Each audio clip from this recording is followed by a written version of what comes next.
Equitable access to kidney care, যেটা খুব জরুরি, অর্থাৎ যার যতটুকু কিডনি চিকিৎসা দরকার ততটুকু নিশ্চয়তা আমরা দিতে পারি। দর্শক এবং শ্রোতাদের বিশ্ব কিডনি দিবসের শুভেচ্ছা জানাচ্ছি।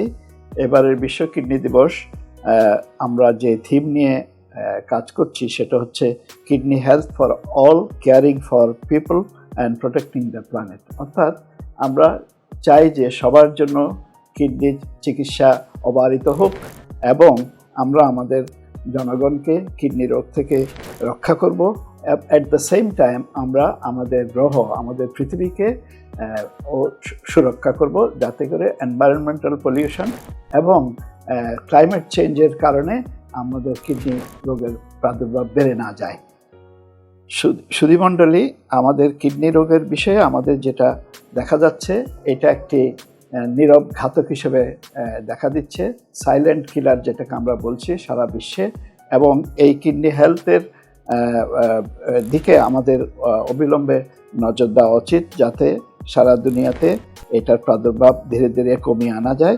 এবং এর প্রাদুর্ভাব এত বেশি হয়েছে যে এতে করে ব্যাপক সংখ্যক মানুষ কিডনি রোগে আক্রান্ত হচ্ছে, যার ফলে আমাদেরকে বলতে হচ্ছে যে কিডনি রোগের চিকিৎসা এখন একটি মানবাধিকারের পর্যায়ে, অর্থাৎ হিউম্যান রাইটসের পর্যায়ে পড়ে যাচ্ছে, বিশেষ করে কিডনি রোগীদের জন্য।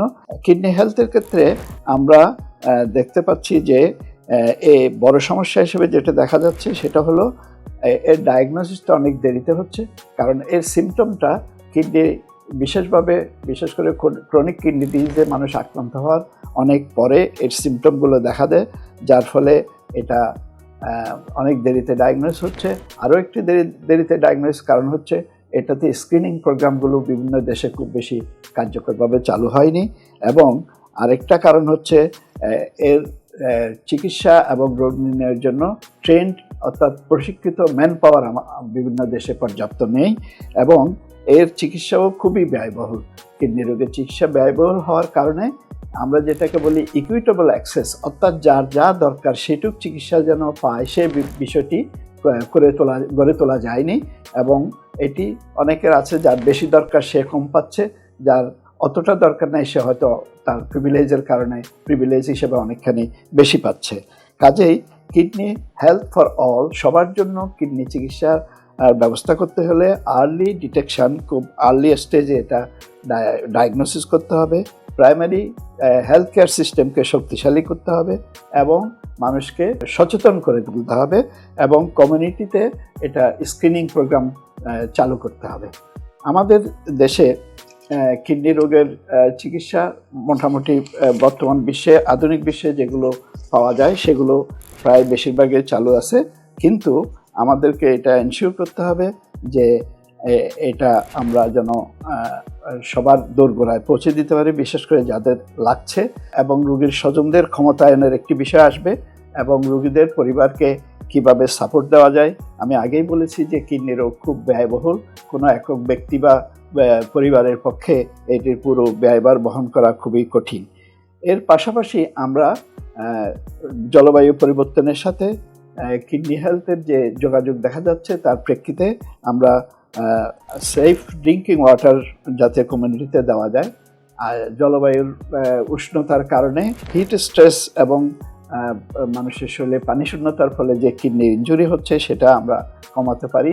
অ্যাগ্রোকেমিক্যাল এবং আদার হেভি মেটাল, অর্থাৎ খাদ্যে যে ভেজাল, আমরা ইনসেকটিসাইড, পেস্টিসাইড এবং অন্যান্য যে ওষুধগুলো আমরা শাকসবজি তরিতরকারিতে প্রয়োগ করছি, এগুলির ব্যবহারের ব্যাপারে আমাদেরকে সতর্ক হতে হবে, কারণ এগুলির কারণেও দীর্ঘস্থায়ী কিডনি রোগ হয়।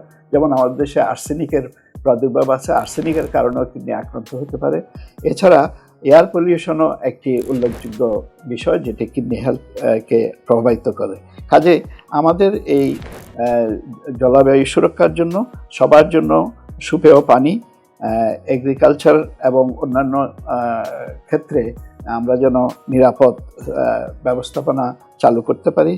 ক্লাইমেট চেঞ্জের কারণে মানুষ যেভাবে ক্ষতিগ্রস্ত হচ্ছে সেভাবে আমরা যেন মানুষকে সেখান থেকে রক্ষা করতে পারি। আর ক্রনিক কিডনি রোগের ডায়ালিসিসের ফলেও কিন্তু এনভায়রনমেন্টাল পলিউশনের একটা বিষয় আসছে, যেটাকে আমরা কার্বন ফুটপ্রিন্ট বলি। সেই জন্য নিরাপদ ডায়ালিসিস ব্যবস্থা চালু করাও আমরা দরকার মনে করি। কাজেই আমরা যদি দেখি যে আমাদের এই এনভায়রনমেন্টাল পলিউশন এবং অন্যান্য বিষয়গুলো আমরা সঠিকভাবে করতে না পারি, তাহলে এবং জনসাধারণকে সচেতন করে তুলে early detection of kidney disease এবং তার প্রিভেনশন করতে পারি, এবং equitable access to kidney care, যেটা খুব জরুরি, অর্থাৎ যার যতটুকু কিডনি চিকিৎসা দরকার ততটুকু নিশ্চয়তা আমরা দিতে পারি, তাহলে আমরা আমাদের পরিবেশকে এবং আমাদের জনগণকে সুরক্ষা করতে পারব।